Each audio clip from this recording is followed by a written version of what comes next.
isa pong mapagpalang panunood sa bawat isa sa atin, mga minamahal kong mga kaibigan, dito sa Facebook, maging man sa ating YouTube channel. Mga minamahal kong mga kaibigan, ang ating pong paksang pag-uusapan sa mga oras na ito ay ating pong pinamagatang Drugs, the Cause of Most Deaths. Mga kaibigan, ito po ay ating tutuklasin mula po dito sa Natural Remedies Encyclopedia. Yan po ang ating pong pagkukunan ng kaalaman at iba pang mga research sa iba't iba pong mga dalubhasang mga mananaliksik na mga doktor, mga kaibigan at mga patid. Kaya tutok po sa ating pong programang The Light of Hope Ministry.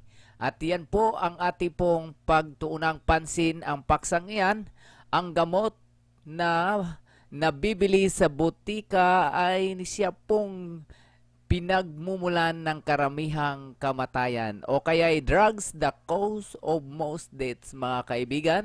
At bago po tayo dadako dyan, tayo po muna ay manalangin para sa ating pong paghingi ng gabay ng ating Diyos habang tayo ay patuloy na nag-aaral ng mga bubuti ng ating pangangalusugan.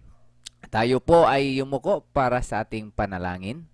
Aming pong Diyos, mga pangyarihan po kayo sa lahat. Sa mga oras na ito, kami po ay lumalapit sa inyo, Ama, na humihiling na inyo pong samahan kami habang ang inyo pong mga salita at ang inyo pong mga karunungan ay patuloy po naming itong tutuklasin at sa pamagitan ng aming pong mga nababasad mula sa mga kinikilalang mga mananaliksik na mga doktor, tulungan niyo po kami na maunawaan po namin ito. Dahil hangad po namin na kami ay magiging mabuti at maging malusog na inyo pong mga anak. Kaya sa aming pong paglapit, inyo po nawang dinggin ang aming kahilingan. Salamat po sa inyo pong pagdinig sa aming dalangin. Ang lahat na ito'y hiling namin sa pangalan po ng aming Panginoong Hesus. Amen. Okay, mga minamahal kong mga kaibigan, saan man pong bansa, ano man pong lugar, ano man pong oras, ano man pong panahon na kayo po'y ating makasama dito sa ating programa The Light of Hope Ministry, kayo po'y aking binabati ng isang maligayang panunood at advance Happy New Year, mga minamahal kong mga kaibigan. At buksan na po natin ang ating pong paksang iyan dito sa ating programa. Ayan po, drugs, the cause of most deaths, mga kaibigan. Ang sabi po dyan, one of Ellen White's favorite topics besides the gospel was healthful living. Here is what she had to say in August 1864 about what she considered one of the most common causes of death is drugs. So mga kaibigan, yan po ay isa sa mga research na ating pong kinuha mula sa iba't ibang sulat ni Ellen G. White at sa iba't iba pong mga dalubhasang mga mananaliksik na mga doktor ang ating topic ngayong oras na ito. Kaya huwag po kayong mag-atubili na i-share po ang ating pong paksa sa oras na ito upang maraming mga kababayan natin na magkaroon po ng kaalaman mula dito sa ating pong paksang pinag-aralan. Ang sabi pa dyan, mga kaibigan, I was shown that more deaths have been caused by drugs taking than from all other causes combined. Ang sabi pa dyan sa Spiritual Gifts, Volume 4, page 133, if there was in the land of one physician in the place of thousands, a vast amount of premature mortality would be prevented. Multitudes of physicians and multitudes of drugs have cursed the inhabitants of the earth and have carried thousands and tens of thousands to untimely graves. Mga kaibigan at mga kapatid, ang sinabi po dyan sa Spiritual Gifts Volume 4, page 133, ang sinabi po dito ang isang bansa o isang sanlibutan na maraming mga physicians at maraming mga drugs, multitudes of drugs, ito po ay tawag dito, nagiging isang masira o sirang mga o sira. Kumbaga ay marami pong namamatay dahil po dito sa mga gamot na ito. Ulitin ko po pagbasa mga kaibigan itong bandang huli. Ito pong sinabi dito, multitudes of physicians and multitudes of drugs have cursed the inhabitants of the earth. Sa rami ng mga doktor, manggagamot, at sa dami na pong mga drugs, ito po'y magiging dahilan na ang sanlibutan o sangkatauhan ay masisira. Bakit? Dahil po ito pong mga physicians ngayon sa ating pong kapanahunan ay nag-i-introduce po sila nitong mga gamot na nabibili sa butika na kung saan ito po ang ayon po sa ating pag-aaral. Mamaya-maya ating pong mabubuksan at mababasa at maririnig ang mga research na ito na napakarami pong mga side effect, chemicals, poison na siya pong nagdudulot ng pagkamatay ng isang tao na umiinom ng mga gamot na ito. Kaya po mga kaibigan, ito po, those Ellen White believe that more than 50% of death were due to drug taking. Sound weird, extreme, radical, and just plain off the wall. Not if you're a regular reader of the Journal of the American Medical Association or JAMA. But before we quote from that most prestigious of medical journals, let's explore just a little about what Ellen White meant by drug taking. Mga kaibigan at mga kapatid, ayon po dito sa Journal of the American Medical Association or JAMA, mga kaibigan at mga kapatid, pinapatunayan po nila na ang pag-inom po ng mga drugs na nabibili sa mga butika o gamot na nabibili sa butika ay 50%. Ayon po dyan sa sulat din ni Ellen G. White na 50% sa mga namamatay na mga tao dito sa sanlibutan ito ay dahilan sa pag-inom ng mga gamot na nabibili sa butika. Ayan, hindi po yan sa akin mga kaibigan, yan po ay kinuha mula dito sa kilalang-kilala na journal. Ito po yung JAMA, Journal of the American Medical Association, mga kaibigan at mga kapatid. Next, ang paggamit ng antibiotic. It might seem to the modern reader that Ellen White was denouncing the use of antibiotics, but they weren't discovered yet in 1864 when the above was published. Instead, physicians of that bygone era resorted to such odd-sounding remedies as mercury, strychnine, arsenic, opium, and tobacco, and these were among the drugs Ellen White was referring to. Selected Messages, Volume 2, page 278, 443, 445, at saka sa Temperance, page 63.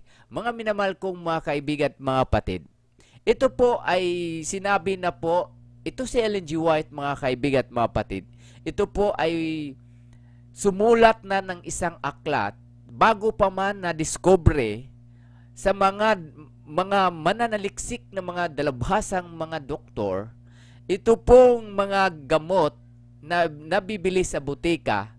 Ito po ay sinulat na ni Ellen G. White 1864 bago po natuklas itong mga gamot na ito, na ang sinabi niya na ang pag-inom po ng mga gamot, especially po sa mga antibiotics na mga gamot, ay nakakasira po ito sa katawan ng tao. Pero alam nyo po ba, sinabi niya po ito, hindi pa natuklasan itong antibiotic, mga kaibigan at mga kapatid. Kaya ati pong sinasaliksik na ito dahil nagkatotoo po ang kanyang mga sinasabi mula sa kanyang mga aklat na sinulat na ito pong mga binanggit niya na mga gamot ay mapasama o mapasama ang isang tao o masama sa isang tao na gumamit o uminom man nito. Okay, tuloy-tuloy po tayo mga kaibigan at mga kapatid.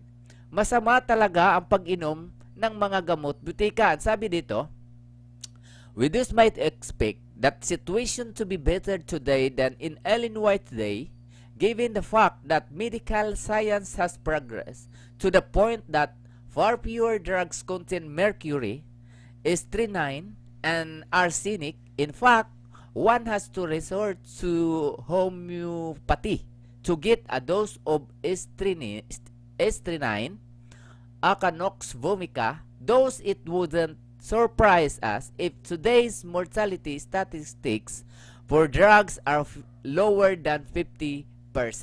Mga minamahal kong mga kaibigan, mga kapatid, nung unang isinulat pa ni Ellen White ang tungkol po sa paggamit, pag-inom ng mga gamot butika, hindi pa po natuklasan na ang mga gamot na pinag-aralan ngayong panahon natin ay mayroon pong siyang kasamang na mercury at saka tinatawag na strychnine o kaya strychnine at arsenic, na kung saan itong mga chemicals na ito ay naroon po sa mga drugs or kaya sa mga gamot butika, na kung saan ito pong mga chemicals na ito ay siya pong sanhi ng mga nagiging malubhang karamdaman ng mga taong dependents doon sa mga gamot na nabibili sa butika.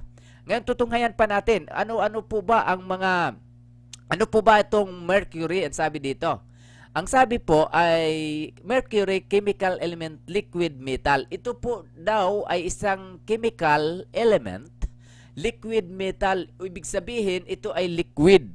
At pagka sinabi pong metal, mga kaibigan at mga kapatid, kung nagiging solid pa lang yan, siguradong sugat po ang iyong katawan. Pero ito ay liquid. Ha? Ngayon, ating alamin kung ano po ang magiging epekto nito sa loob ng ating mga katawan. What are the effect of mercury? Human health effect of mercury. Mercury and its compound affect the central nervous system, kidneys, liver, can disturb immune process, cause tremors, impaired vision and hearing, paralysis, insomnia, and emotional instability. So, yun po mga kaibigan at mga kapatid, ang mga epekto nitong mercury na nasa loob po ng mga gamot na nabibili sa butika. So, maliwanag po mga kaibigan at mga kapatid, pero inyong tandaan, bago po ito natuklas ang iba't ibang mga gamot na ito pong may mga mercury, arsenic, at ano pa ba yung chemical na yon, ay inasulat na po ni Ellen White na masama po talaga itong mga gamot na ito sa kalusugan ng tao.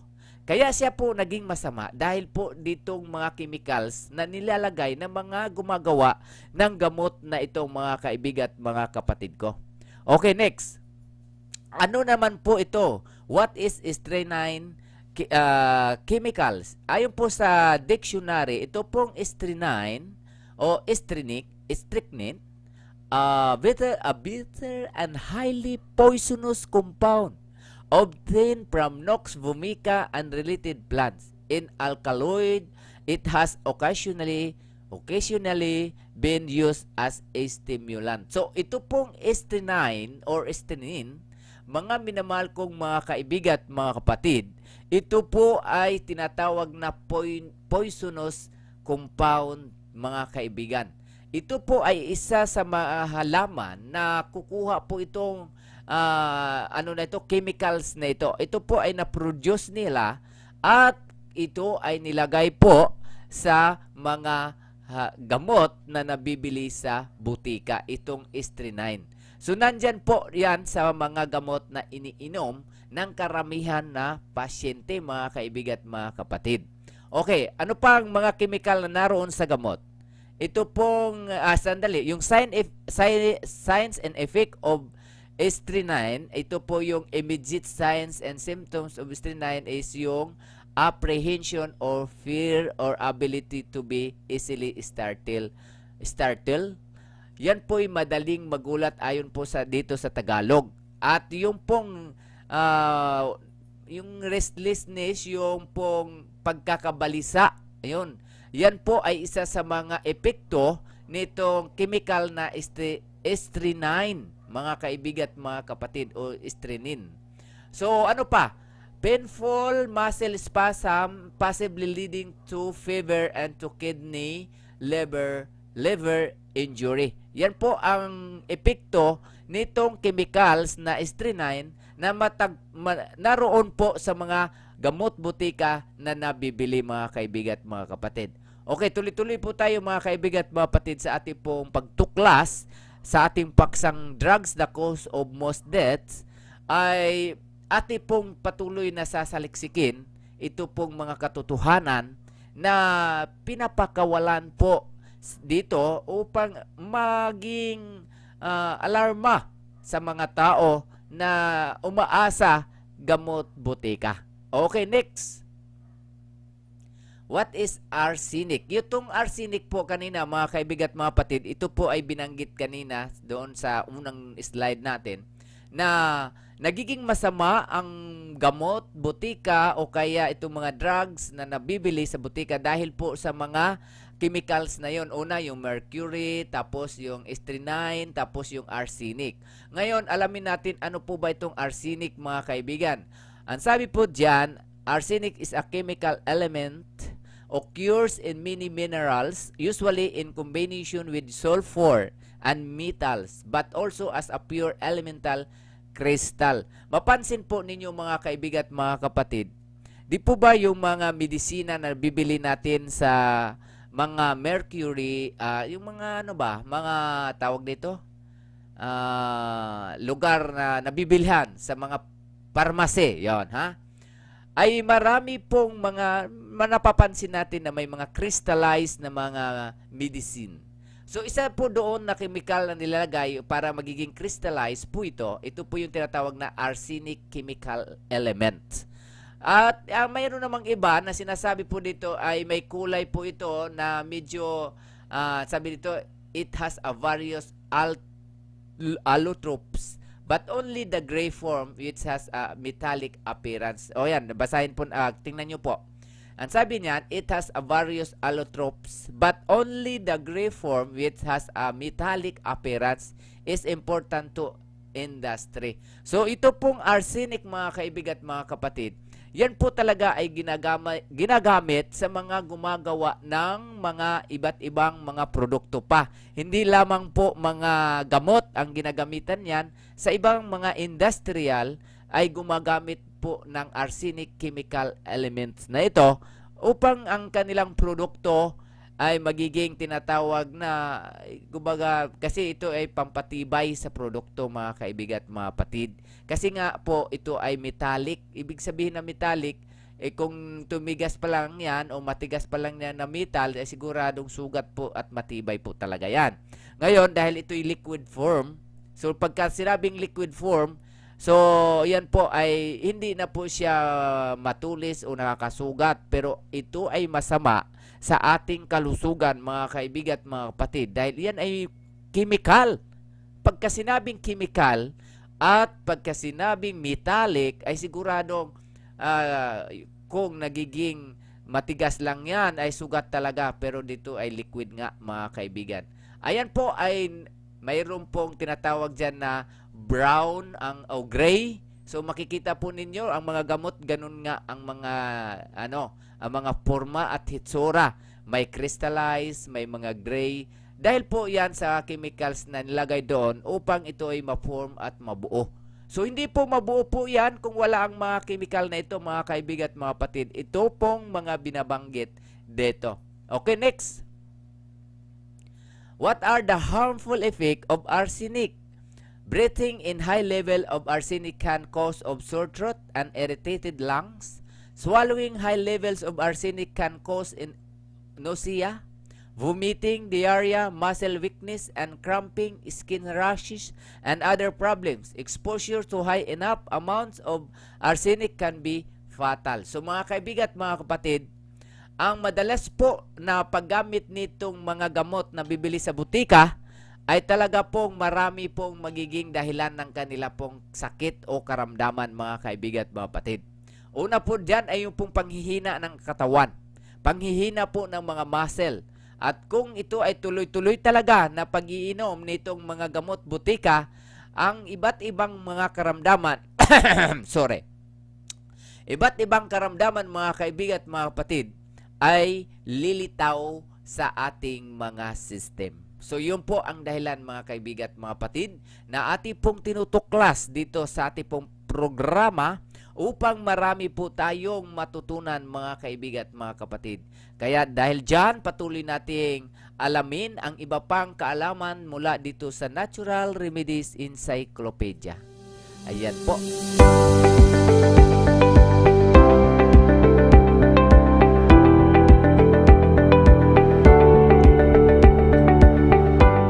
Kaya mga kaibigan, wag po kayong mag-alinlangan na kayo po ay tumutok dito sa ating programa at patuloy po nating saliksikin ang iba pang mga kaalaman mula dito sa Natural Remedies Encyclopedia at iba pang mga research mula sa mga dalubhasang mananliksik na mga doktor na nagpapatunay, mga kaibigan, na ang paggamit po gamot butika ay nakakasira po ng ating kalusugan.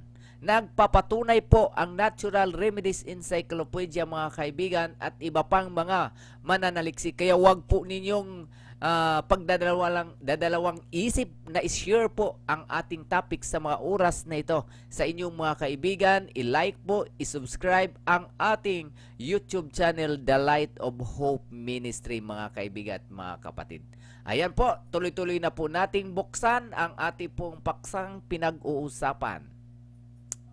Similar to drugs, tobacco, alcohol, even tea and coffee as drugs. Ayon po yan sa sulat na Ellen G. White's Temperance page 274, ang opium is a slow poison when taken in a small quantities, spiritual volume, page 138. Ito pong opium is narcotic drugs. Ay, delikado po ito, mga kaibigan at mga kapatid. Ang tobacco or tobacco, alcohol, even ang tea, coffee, kaya yan po ang isa sa paalala sa atin ngayon, mga kaibigan. Kung kayo po ay patuloy pa rin umiinom ng coffee at ng mga tea, mga kaibigan at mga kapatid, yan po ay nagdudulot ng masama sa ating kalusugan dahil katulad din po ang epekto niyan sa mga nabibiling gamot sa butika, mga kaibigan. Itong opium, narcotic drugs po ito, na ito po ay kadalasan din po na tinitake ng ibang mga kababayan po natin. At ang madalas po talaga dyan, yung mga coffee at yung mga tea at yung pang alcohol at tobacco. Okay, next po. Tobacco in whatever form it is used tells upon the constitution it is a slow poison. Tea and coffee are stimulating. Their effect are similar to those of tobacco but they effect in less degree. Those who use this slow poison. So, ayan po ay medyo po, slow lamang po ang kanyang pagkalason sa ating katawan. Pero kung araw-arawin po natin itong mga lason na ito na pinapasok natin sa ating mga katawan, itong coffee, itong mga tea, at ito pong tobacco, alcohol, sigurado po sa katagalan ng pagpasok po nito, ay ito po ay maiipon, maiimbak sa ating katawan at ito po ay magdudulot po ng kasiraan ng ating mga kalusugan. Okay, patuloy lamang po tayo mag-aaral, mga kapatid. Ang sabi po dito, the cause of about 25% of deaths, ito po isang research, mga kaibigan, ati po itong alamin at ati pong sasaliksikin din. Research po ito mula dito sa Journal of the American Medical Associations. Noong March 10, 2004, carried a very interesting study by Mukdad. entitled Actual Cause of Death in the United States on year 2000. Out of 2.4 million deaths that year, the following were listed as among the causes of death. So, ito po ay pinapakita sa research na ito dito po sa ipinahayag ng Journal of the American Medical Association, na ito po ay inaral ni Mokdad. Yan po ay isang ito po survey, mga kaibigan. Alamin po natin ang survey na ito. Ang sabi po dyan, mga kaibigan at mga kapatid, cause of death, tobacco, ay mayroon po siyang estimated na number 435,000 of total 18.1%. Alcohol consumptions ay mayroon po siyang estimated na 85 numbers ng pagkamatay. At ang illicit of drug use, mayroon po siyang 17,000 estimated number po yan, mga kaibigan. So, the above numbers indicate that roughly 25% of fatalities in the year 2000 were due to tobacco, alcohol, and illicit drugs, while that's a huge chunk of the 50% figure Ellen White referred to is, yan po mga kaibigan at mga kapatid. Ayon po sa research na pinag-aralan at study ito ni Mokdad at isinulat, ipinahayag ng Journal of the American Medical Association, na ang tatlong ito na cause of death noong 2000 ay nangunguna po dito ang tobacco, alcohol at yung drugs. So yan tatlo na yan ay nangunguna po sa dahilan ng pagkamatay ng maraming tao doon sa Amerika. At hindi lamang po sa Amerika, mga kaibigan at mga kapatid, pati na rin sa iba't ibang dako ng bansa. Maging dito sa Pilipinas, mga kaibigan at mga kapatid, ay nangunguna din ang mga sakit na ito o kaya ang mga dahilan ng pagkamatay ng mga tao. Next slide. Properly administered drugs. Quite remarkable was the report by John Hopkins, Dr. Barbara Startfield in the July 26, 2000 issue of Journal of the American Medical Association, or JAMA. This report is U.S. health really the best in the world. Expressed concern that U.S. helpful with behind other industrialized nation. It summarized that refers from several causes in the following way. Cause of death. Non-error adverse effect of ito po estimated number ay 106. So ibig sabihin, mga kaibigan at mga kapatid, yung pong kanilang study na yung pong namamatay na hindi man ito'y namatay na nagkamali. Alam nyo po ba na sa hospital ay marami ding pagkakamali. Halimbawa, yung isang pasyente ay napainom ng gamot na hindi dapat doon sa kanyang ganong sakit. So, mayan po ay error. Ayan po. Pero dito, sa pag-aaral po nila, mayroon pong namamatay na ito'y non-error. Ibig sabihin, hindi siya nagkamaling ibinigay. Non-error effect. So, may 1,006 po siya, mga kaibigan, mga patid. Dito, 1,006,000. O kaya 106,000. At yung pong nosocomial o infections in hospital, mayroon pong 80,000. And others error in hospitals, 20,000. Unnecessary surgery, 12,000. At yung medication errors in hospitals is 7,000. So mga kaibigan at mga kapatid, iyan po ay mga totoong nangyayari sa loob po ng hospital. Ayon po yan sa Journal of the American Medical Association at sa kay John Hopkins, Dr. Barbara Startfield. So yun po yung mga nag-aaral, mga kaibigan, mga kapatid, na namamatay po ito dahil po sa kanila pong binibigay na mga drugs. Ito pong non-error. Ibig sabihin, hindi sila nagkamaling ibigay ang gamot. Pero namatay dahil po yon sa mga gamot na kanilang ibinibigay. At mayroon din namang namamatay dahil sa other error. So, gamot pa rin yon ang binibigay. Yun nga lang, hindi doon sa prescribe ng doktor ayon po sa kanyang sakit na kanya pong ini-examine. Pero namamatay pa rin ang isang tao dahil error din. Error, ibig sabihin, sa instead na itong gamot ay iyang kanyang inumin, ibang gamot ang naibigay at ito po ay mayroon din pong tinatawag na reaction sa kanyang katawan. So, unnecessary surgery, mayroon din pong yung bagang hindi dapat siya operahan pero inoperahan at nagdulot ito ng maraming causes doon sa kanyang katawan at mayroon namang din pag-opera na nagkamali. Ayan, lalo na sa utak at sa puso, mga kaibigan at mga kapatid.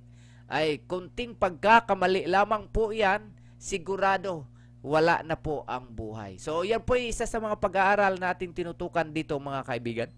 So ang sabi po dito, those we have a modern medical authority telling us that despite today much rare use of mercury, strychnine, and arsenic in medicines, we still have at least 113,000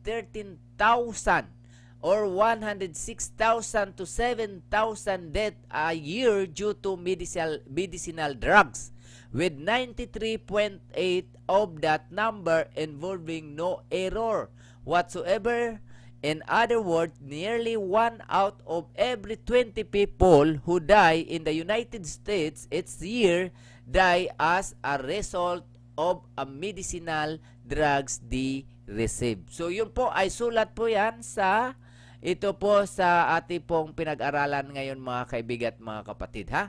Hindi po yan ay tawag nito hula-hula. May record po yan, mga kaibigan at mga kapatid. Hindi po yan hula-hula na pag-aaral. Mayroon po talagang study na ang sabi po dyan, out of 20 people na namamatay ay dahilan po sa pagbibigay o pag-iinom ng drugs or gamot butika. Okay? So, why the numbers could be higher? Ang tanong dito, mga kaibigan at mga kapatid. When we examine the study that Dr. Starfield based her 106,000 figure on, we discover that the picture may be better or worse than that according to Lazaro in incidence of adverse drug reaction in hospitalized patients. Death in hospital due to properly prescribed and properly administered drug range from 76,000 to 137,000. Ayon po yan sa Journal of the American Medical Association on April 15, 1998. 106,000 was but the average of these two numbers. So Lazarus study only considered serious adverse drug research in its calculation and excluded events considered to be possible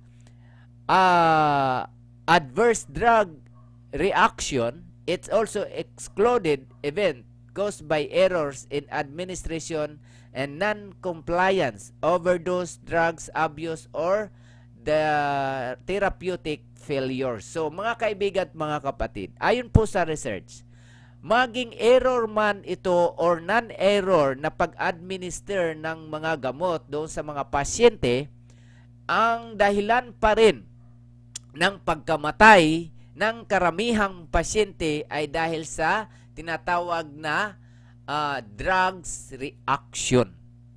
Anong ibig sabihin ng drugs reaction? Yung pong pag-react ng ating katawan sa drugs na iniinom natin. Kadalasan po ang ating katawan ay nagre-react kapag ang gamot na ito ay laban sa ating kalusug o katawan.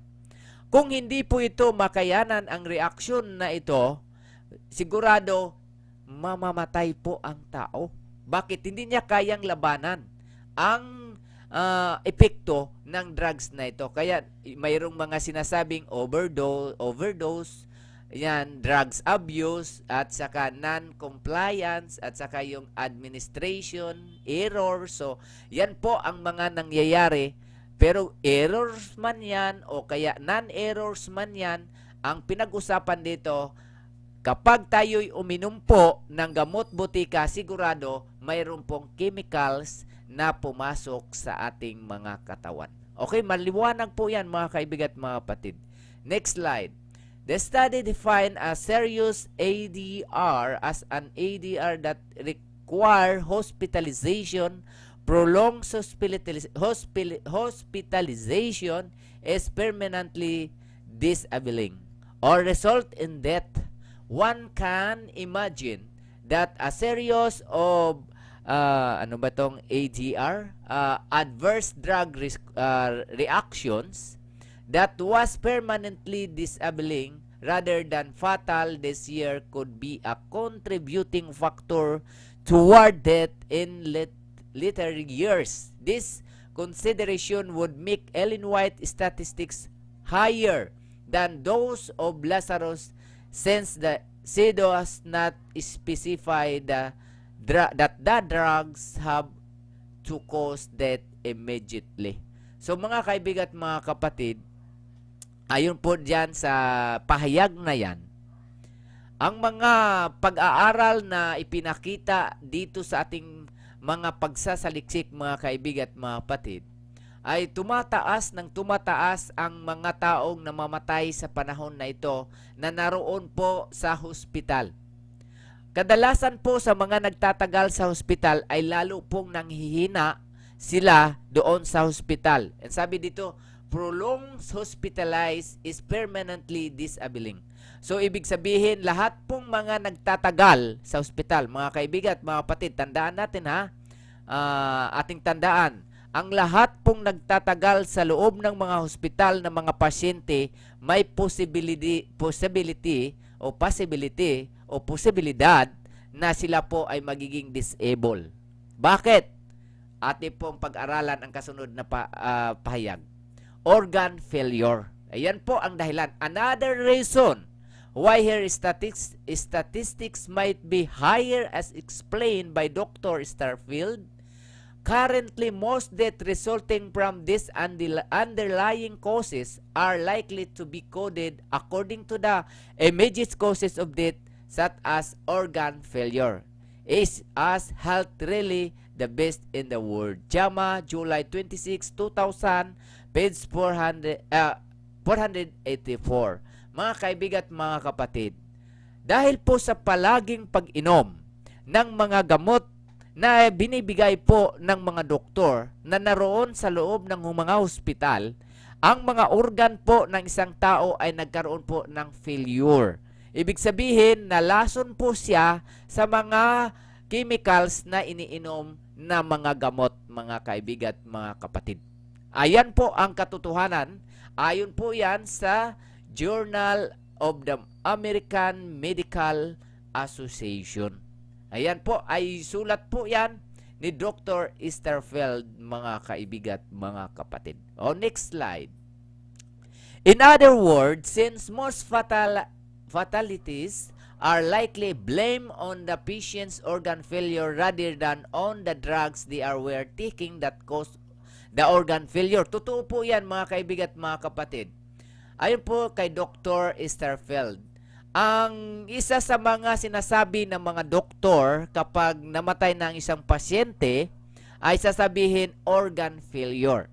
Hindi po sasabihin ng mga doktor ay nagpe-failure po ang organ dahil po sa chemical ng mga gamot na iniinom ng pasyente. Mapapansin niyo po mga kaibigan, ang isang pasyente na dinala sa ospital at inadmit, nung siya i-admit, malakas pa siya. Pero nung siya nagtagal po sa ospital, lalo na sa panahong ito mga kaibigan, nakakatakot na talaga magpa-hospital. Ha? Tandaan po natin, Ngayong panahong ito, nakakatakot na po magpa-hospital dahil habang tumatagal po tayo sa hospital, lalong nagiging delikado ang ating buhay. At hindi lamang po ang ating buhay nagiging delikado, pati ang ating mga ari-arian at mga kayamanan ay nagiging delikado rin. At hindi lamang mga ari-arian, hindi lamang ang buhay naging delikado, pati na ang mga mahal sa buhay ay nagiging delikado na ang kanilang kalagayan dahil nahirapan na rin kung saan kukuha ng pambayad. Ayan po mga kaibigan at mga kapatid ang katotohanan. Kapag nagtatagal ang isang pasyente sa ospital, sigurado hindi na po yan mabubuhay. Pero yan ay ayon po yan sa pag-aaral ngayong panahong ito, mga kaibigan at mga kapatid. Ngayon, nasabi dito, kadalasan ay dineclare po ng mga doktor na tinatawag na organ failure. Anong ibig sabihin ng organ failure? Ito pong organ failure, kasama po dyan ang mga main organ natin. Yan po yung mga tinatawag na system ng katawan, katulad po ng heart, ng puso, ng lungs, ng baga, ng brain, ng utak, ng ating kidney, ng ating mga system na mga malalaki. Yan po yung mga organ natin na yan po ang tinatawag na main organ. Okay mga kaibigan, mga kapatid, pag nag-failure po yan, isa man dyan sa nag-failure dyan, ay sigurado magkaroon po ng complication ang ating katawan. Kaya mga kaibigan at mga kapatid, nagiging failure po yan dahil po sa pag-inom ng gamot. Okay, basahin pa natin. Ganda itong research na ito. Ang sabi po dyan, Dr. Starfield contend that we really don't know how many people are dying each year because of prescription drugs. And this problem is a global one. Ang problemang ito ay pangkalahatan.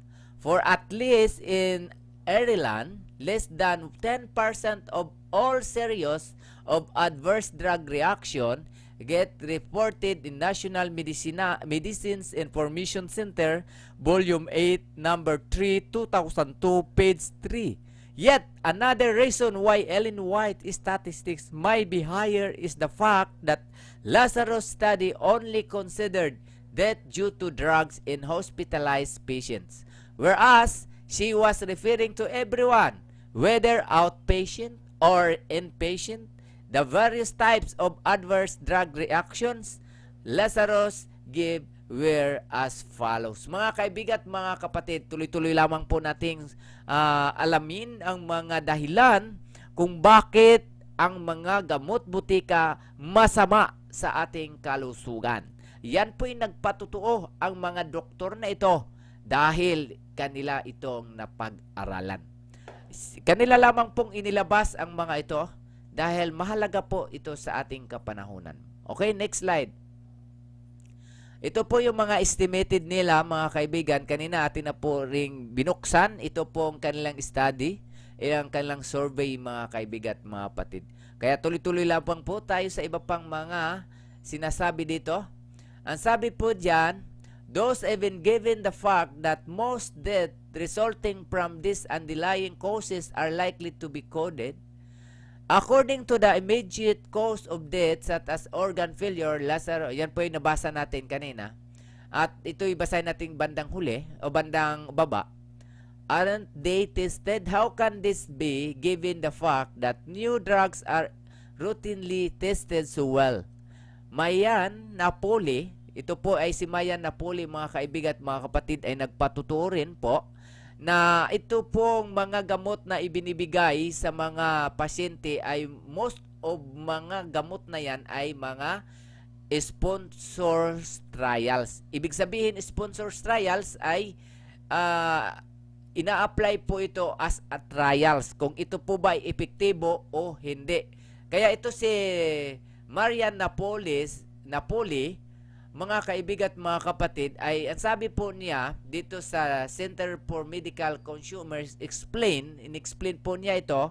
Sabi niya, some of the reasons why in her testimony before the meeting of the Institute of Medicine's Committee on the Assessment of the U.S. Drug Safety System, a meeting that occurred on July 19, 2005, Ang sabi po diyan, most of the drugs prescribed are trials. Mrs. Napoleon explained that drugs companies sponsor the trials that test the drugs, and those are responsible for the report that get published in high-profile medical journals.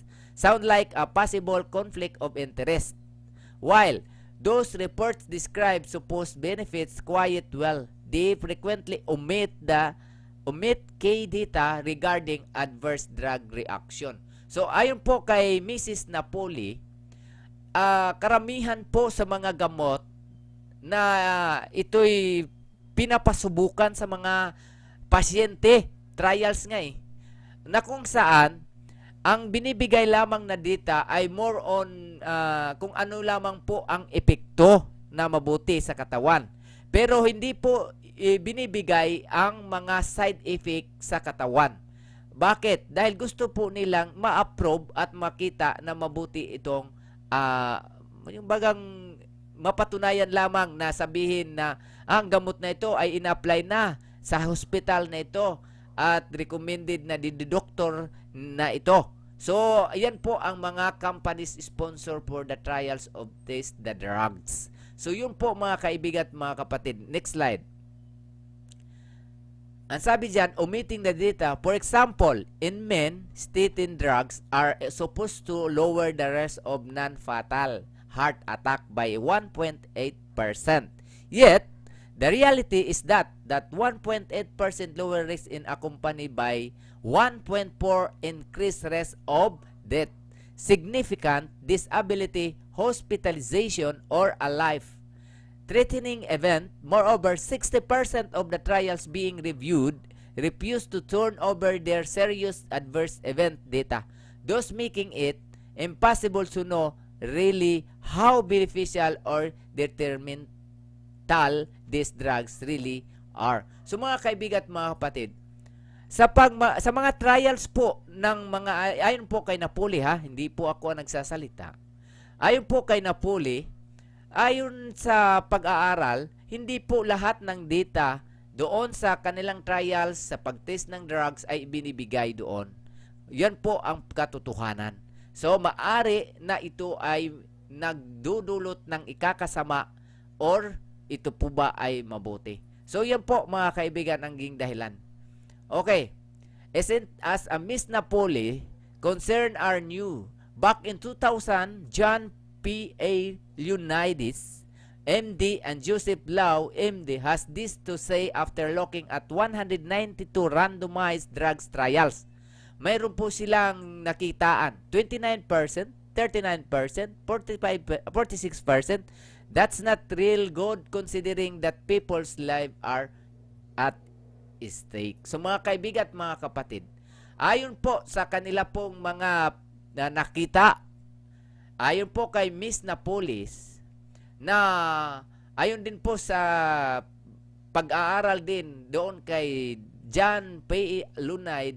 Leonidas noong 2001 at kay Joseph Lau, isa pong medical doctor, ang sabi po itong 29, 39, 46 ay hindi po siya dapat na magiging kasiguraduhan ng isang pasyente at maaring ito'y ikakamatay nga ng isang pasyente. So yun po mga dahilan mga kaibigan at mga kapatid. Hindi lamang sa mga chemicals na naroon sa drugs o sa mga gamot na yan na siyang dahilan na ikinamamatay ng mga tao, kundi pati na rin yung effectiveness o kaya'y side effect ng mga gamot na ito. Okay mga kaibigan, tuloy lamang. Okay, ang sabi pa dyan, result severity of clinical adverse effect and laboratories determine toxicity was gradually defined in only 39 and 29% of trials report respectively. Only 46% of trials stated that frequency of specific reason for discontinuation of study treatment due to toxicity. So mga kaibigan at mga kapatid, yan po ay mga result at mga napatunayan mga kaibigan at mga kapatid. Tuloy-tuloy lamang po. ang pag-aaral.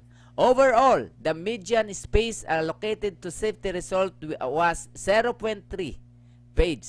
A similar amount of space was devoted to contributor names and affiliations. Mga kaibigan at mga kapatid, yan po ang katotohanan. Papainom po sa pasyente ang isang gamot na under trials po, mga kaibigan. Delikado talaga, ma-hospital. Okay? Conclusion. The quality and quantity of safety reporting vary across medical areas, study designs, and setting, but they are largely inadequate. Currently, standards for safety reporting in randomized trials should be revised to address this inadequacy. Completeness of safety reasoning in randomized trials.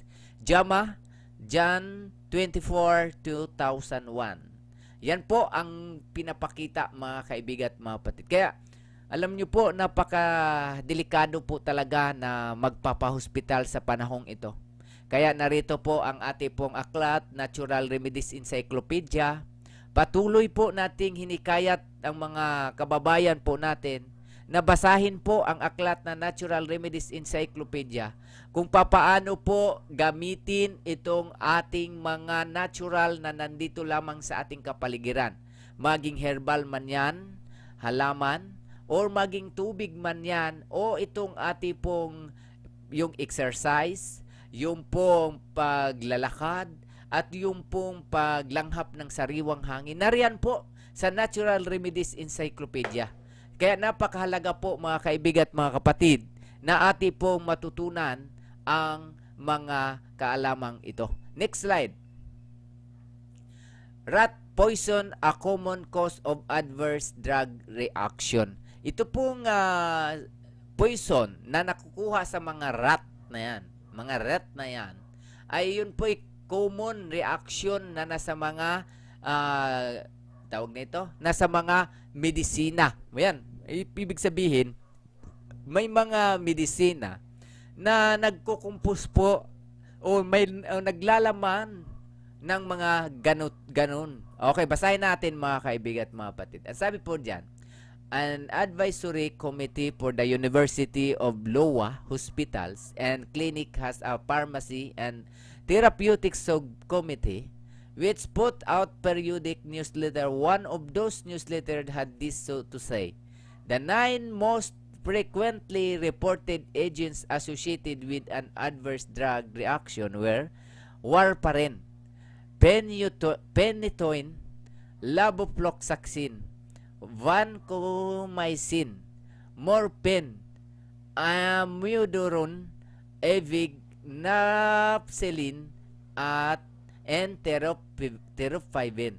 terifluban.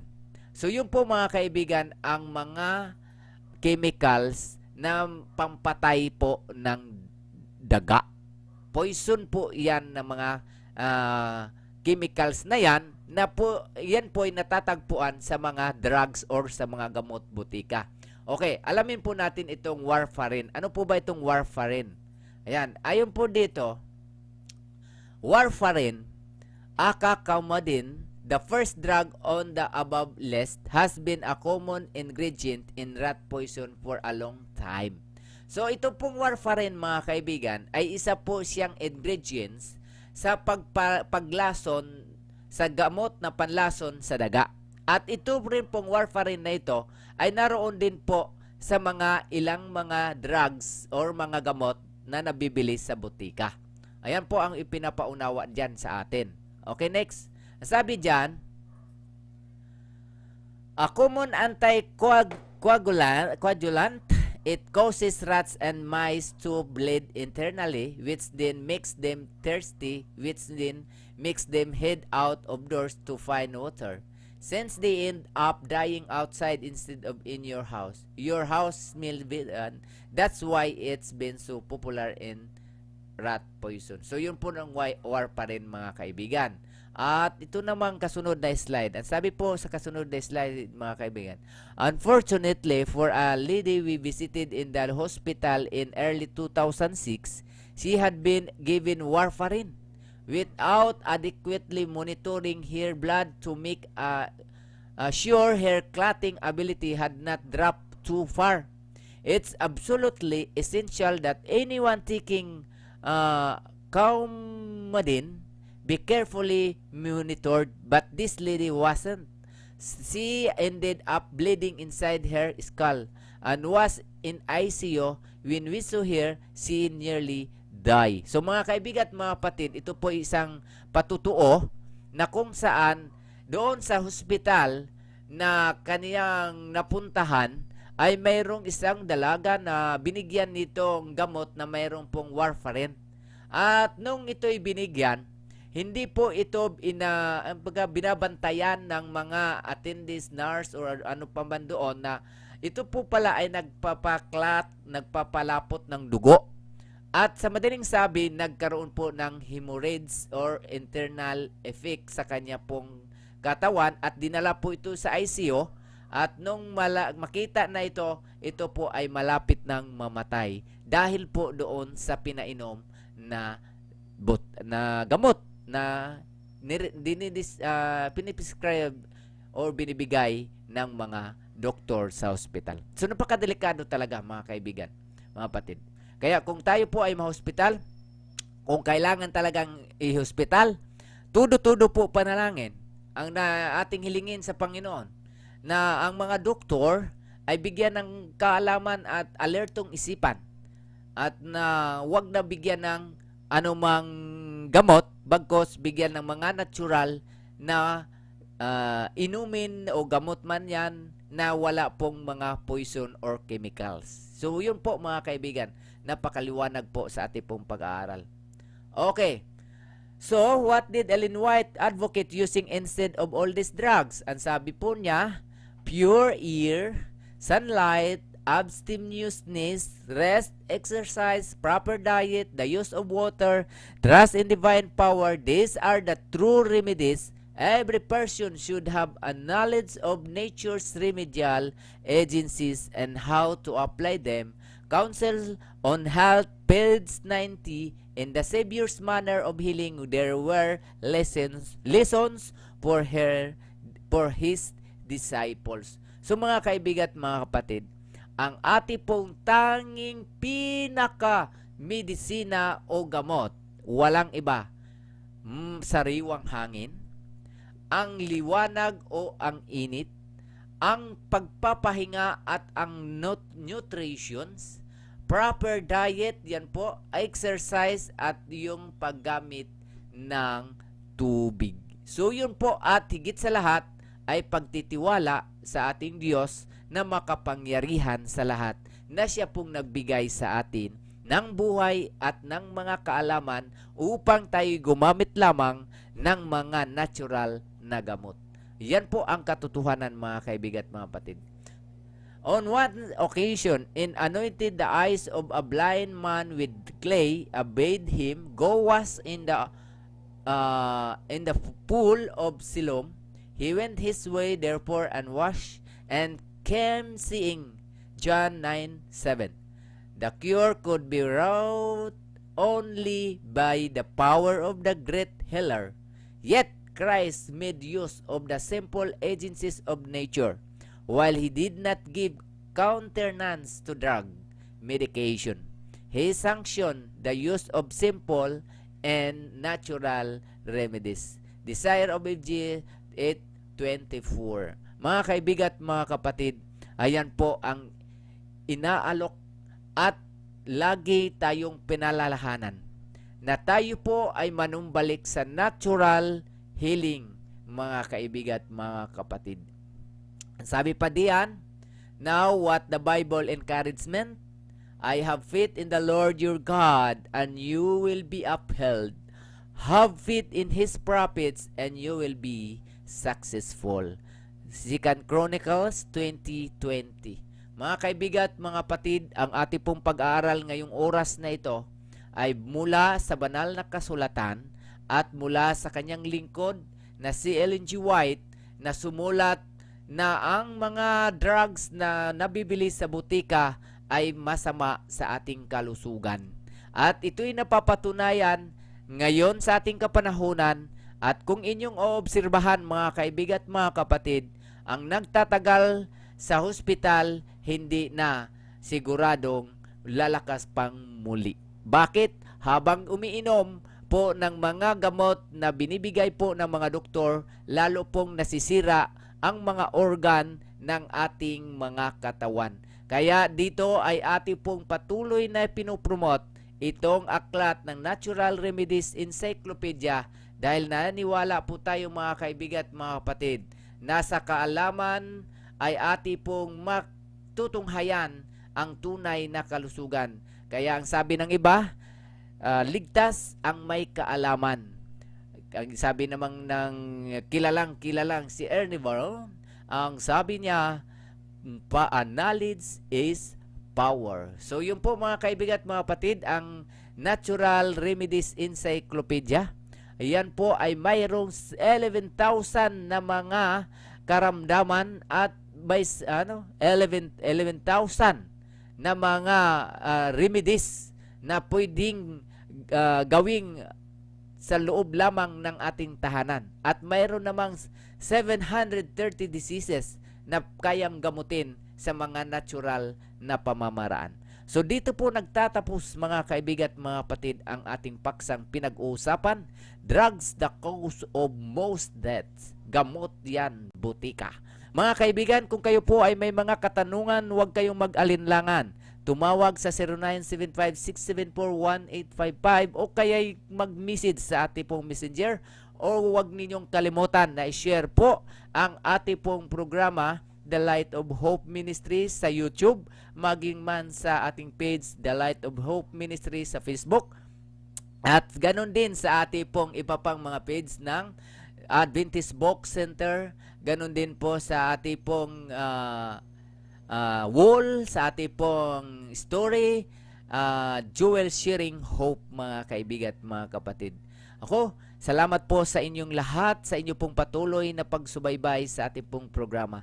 Tayo po ay umuko para po sa ating pong panalangin. Mahabagit mapangyarihan namin Diyos, salamat po sa aming pong natunghayan at nalaman na kaalaman na aming pong napakinggan, narinig sa oras na ito.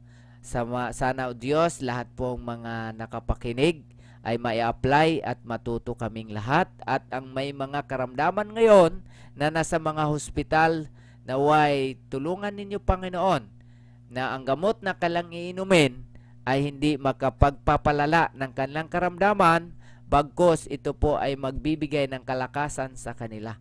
Pero ganun pa man, o Diyos, inyo na pong pinapaalam sa amin na ang pag-inom po ng mga gamot butika ay nagdudulot po ng malubhang karamdaman sa aming katawan. Kayo po ay nakakaalam ng higit sa aming buhay dahil kayo po ang may-ari. Kaya dapat lamang kaming maniwala sa inyo, O Diyos. Ito po ang aming hiling sa pangalan ng Panginoong Jesucristo. Amen. Okay mga minamahal kong mga kaibigan at mga kapatid, huwag po niyong kalimutan, kung gusto po niyong magkaroon ng Natural Remedies Encyclopedia na aklat, ayan po ay makipag-contact lamang po kayo sa inyong lingkod, si Brother Jewel Patan-Patan. God bless us all mga minamahal kong mga kaibigan at mga kapatid.